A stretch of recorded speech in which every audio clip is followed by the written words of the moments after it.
اعوذ باللہ من الشیطان الرجیم بسم اللہ الرحمن الرحیم قل من رب السماوات والارض، ان سے پوچھئے کون ہے آسمانوں اور زمین کا مالک؟ قل اللہ، کہیے اللہ ہی ہے۔ قل افاتخذتم من دونہ اولیاء لا یملکون لانفسہم نفعا ولا ضرا، تو کہیے کہ کیا تم نے اس کو چھوڑ کر ایسے ولی بنا لیے ہیں، حمایتی بنا لیے ہیں، معبود بنا لیے ہیں جو خود اپنے لیے بھی کسی نفع و نقصان کا اختیار نہیں رکھتے؟ قل هل يستوي الاعمى والبصير، کہیے ان سے کہ کیا برابر ہے اندھا اور سمکھا دیکھنے والا؟ ام هل تستوي الظلمات والنور، یا کیا برابر ہو سکتے ہیں اندھیرے اور روشنی؟ ام جعلوا للہ شرکاء، کیا انہوں نے اللہ کے لیے ایسے شریک ٹھہرا دیے ہیں؟ خلقوا کا خلق ہی، جنہوں نے اللہ کی طرح کی تخلیق کی ہے۔ فتشابہ الخلق علیہم، تو یہ جو خلق ہے ان پر متشابہ ہو گئی ہے کہ کون سی تخلیق اللہ کی مانے، کون سی تخلیق کسی اور کی مانے، جبکہ وہ مانتے تھے کہ تخلیق کل کی کل اللہ کی ہے۔ ام جعلوا للہ شرکاء خلقوا كخلقہ فتشابہ الخلق علیہم قل اللہ خالق کل شیء، کہہ دیجئے کہ اللہ تعالیٰ ہی ہے خالق ہر شے کا، وہو الواحد القہار، اور وہ ہے اکیلا، تنہا اور چھایا ہوا زبردست۔ انزل من السماء ماء فسالت اودیۃ، اس نے آسمان سے پانی برساتا ہے، بارش برساتا ہے تو پھر تمام وادیاں بہنے لگتی ہیں، کیونکہ اکثر و بیشتر علاقہ جس میں قرآن نازل ہوا میں نے آپ کو بتایا وہ حجاز کا تھا۔ حجاز میں پہاڑی سلسلے ہوتے ہیں، جب بارش ہوئی تو اب پہاڑوں کی رینج کے درمیان وادیاں ہیں، پھر وادیوں میں پانی جو سیلاب آتا ہے، سالت اودیۃ، تمام وادیاں جو ہیں وہ بہہ نکلی سیلاب کے ساتھ، بے قدرہا، اپنی اپنی وسعت کے مطابق۔ کسی وادی کا کیچمنٹ ایریا زیادہ ہے تو زیادہ زوردار سیلاب آ جائے گا، کسی کا تھوڑا ہے کیچمنٹ ایریا، تھوڑا سیلاب آئے گا۔ فاحتمل السیل زبدا رابیہ، اور جب یہ سیلاب آتا ہے تو وہ اپنے اوپر ایک جھاگ سا اٹھا لیتا ہے، وہ جھاگ اوپر اٹھ رہا ہے، جھاگ جو ہے نظر آ رہا ہے بہت کچھ، حالانکہ ہے وہ جھاگ، اس کی کوئی حقیقت نہیں۔ وَمِمَّا يُوقِدُونَ عَلَيْهِ فِي النَّارِ ابْتِغَاءَ حِلْيَةٍ أَوْ مَتَاعٍ زَبَدٌ مِثْلُهُ، اور یہ جب آگ پر تپاتے ہیں دھاتوں وغیرہ کو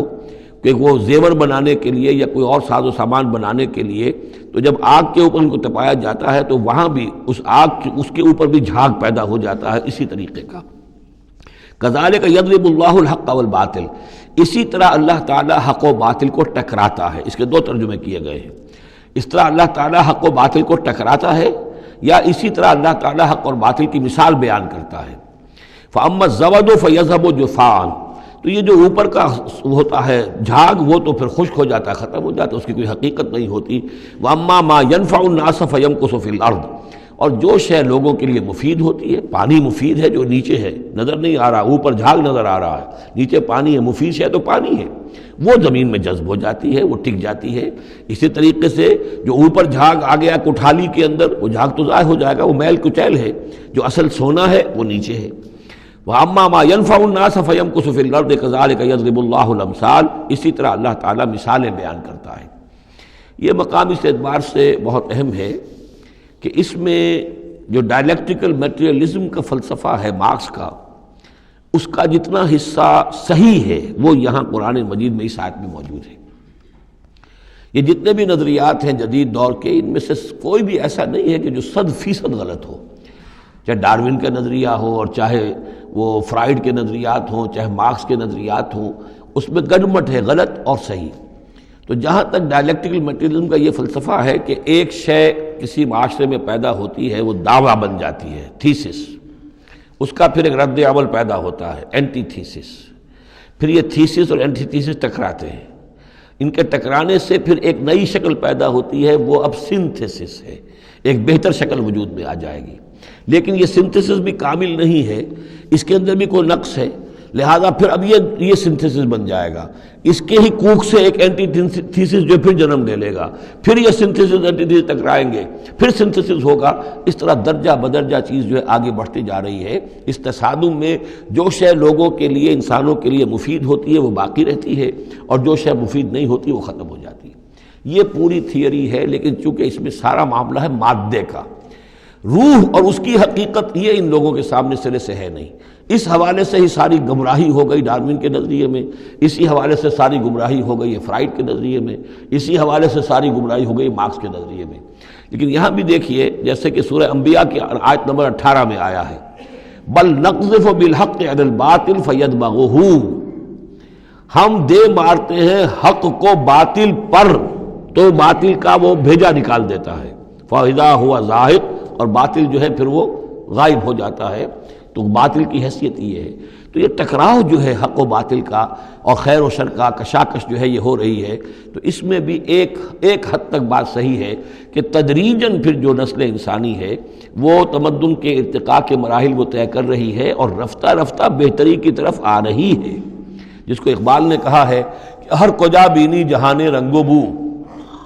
کہ از خاکش بروید آرزو، یاد نور مصطفیٰ اورا بہاست، یا ہنوز اندر تلاش مصطفیٰ است۔ یہ جو سوشل ایولیوشن ہے یہ خود رفتہ رفتہ اب اسی راستے پر بڑھ رہا ہے جس راستے پر کہ محمد رسول اللہ صلی اللہ علیہ وسلم نے اب سے 1400 برس ایک ہی چھلانگ میں نوع انسانی کو پہنچا دیا تھا۔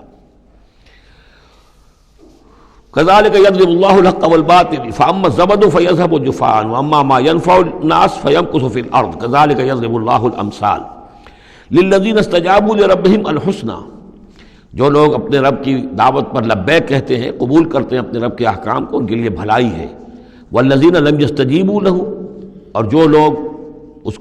کی پکار پر لبیک نہیں کہتے، لو ان لهم ما في الارض جميعا ومثله معه لافتدوا به، اگر ان کے پاس کل زمین میں جتنا ساز و سامان ہے، دولت ہے، وہ بھی ہو اور اتنا ہی اور بھی ہو، تو وہ سارا بھی وہ فدیے میں دینے کے لیے تیار ہو جائیں گے۔ اولئک لہم سوء الحساب، ان کے لیے یقیناً برا حساب ہے، یعنی حساب سے جو نتیجہ ان کے حق میں نکلنے والا ہے وہ بہت برا ہے۔ ومأواہم جہنم، ان کا ٹھکانہ جہنم ہے، وبئس المہاد، اور وہ بہت برا ٹھکانہ ہے۔ افمن یعلم انما انزل الیک من ربک الحق، کیا بھلا وہ شخص جو یہ جانتا ہے، جسے یقین ہے کہ اے نبی جو کچھ آپ پر آپ کے رب کی طرف سے نازل کیا گیا ہے وہ حق ہے، کمن ہو اعمیٰ، کیا اس جیسا ہو جائے گا جو اندھا ہے، جسے نظر نہیں آ رہا۔ انما یتذکر اولو الالباب، یقیناً سبق حاصل کرتے ہیں، نصیحت اخذ کرتے ہیں وہی جو عقل والے ہیں، ہوش مند ہیں۔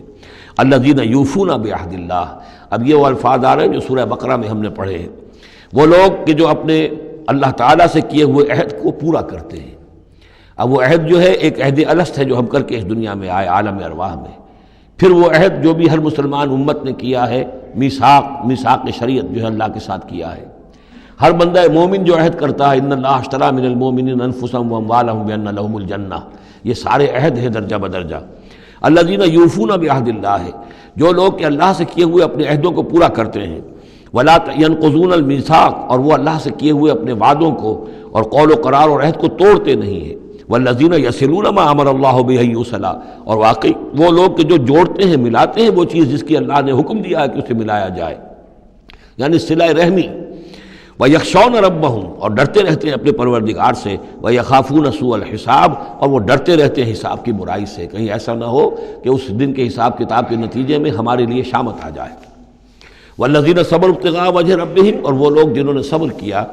اپنے رب کی رضا جوئی کے لیے، وَأَقَامُوا الصَّلَاةَ، اور نماز قائم کی، وَأَنفَقُوا مِمَّا رَزَقْنَاهُمْ سِرًّا وَعَلَانِيَةً، اور خرچ کیا اس میں سے جو ہم نے انہیں دیا تھا، وہ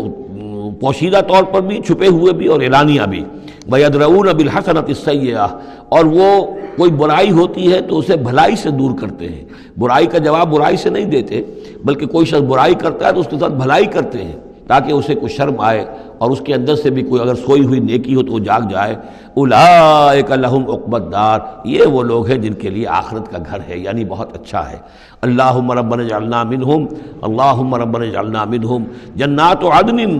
وہ باغات ہیں رہنے والے، ریزیڈینشل گارڈنز ہیں، یدخلونہا، جس میں وہ داخل ہوں گے، ومن صلح من آبائہم وازواجہم، اور جو بھی صالح ہوں گے ان کے آباء میں سے، ان کی بیویوں میں سے، وذریاتہم، اور ان کی اولاد میں سے، والملائکۃ یدخلون علیہم من کل باب، اور ہر دروازے سے جنت کے فرشتے ان کے سامنے حاضر ہوتے رہیں گے، سلام علیکم، اور سلام کرتے رہیں گے انہیں، بما صبرتم، سلامتی ہو آپ پر جو آپ لوگوں نے صبر کیا، فنعم عقبی الدار، تو کیا ہی اچھا ہے یہ عاقبت کا گھر۔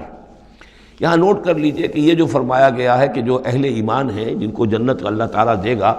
تو ان کے آباء و اجداد میں سے بھی، ان کے آباء میں سے اور ان کی بیویوں میں سے، ان کی اولاد میں سے بھی جو صالح ہوں گے انہیں ان کے ساتھ شامل کر دے گا۔ اس کا کیا مطلب؟ ظاہر بات ہے کہ ان کے آباء میں سے، اولاد میں سے کافر ہوں گے تو وہ تو نہیں آ سکتے، لیکن صالح ہوں گے، وہ جو کم سے کم بیس لائن ہے، انبیاء، صدیقین، شہداء، صالحین، اس بیس لائن کے اوپر اگر ہیں تو ہو سکتا ہے کہ کسی شخص کا رتبہ تو ہے اونچا، بڑے اعلیٰ درجے کی جنت میں جا رہا ہے، اس کا والد جو ہے وہ اس درجے اونچی جنت کا مستحق تو نہیں ہے، لیکن بیس لائن اس نے بھی پاس کر رکھی ہے، وہ صالحین میں سے ہے، اللہ تعالیٰ ان کو بھی اٹھا کر اس کے ساتھ شامل کر دیں گے، تاکہ یہ گویا کہ ان کا اعزاز ہوگا۔ اولاد ہے، اولاد اس درجے کی تو نہیں ہے، لیکن یہ کہ بہرحال ہے وہ صالح، تو اس کا بھی درجہ اونچا کر دیا جائے گا۔ بیوی ہے، نیک ہے، صالح ہے، اگرچہ اس درجے کی نہیں تھی، اس کو بھی درجہ جو ہے اونچا کر کے اس کے ساتھ شامل کر دیا جائے گا۔ یہ گویا کہ اللہ تعالیٰ کی طرف سے قدر افزائی ہوگی اہل جنت میں سے جن کے درجات بلند ہوں گے، کہ ان کے ان قریبی رشتہ داروں میں سے جو صالح ہوں وہ جنتی، چاہے وہ کم درجے کے جنتی ہوں، ان کے درجوں کو بڑھا کر ان اونچے درجے والوں کے ساتھ شامل کر دیا جائے گا۔ یہ رعایت ہے۔ جنات عدن يدخلونها ومن صلح من آبائهم وازواجهم وذرياتهم والملائكة يدخلون عليهم من كل باب سلام عليكم بما صبرتم فنعم عقبى الدار۔ صدق اللہ العظیم۔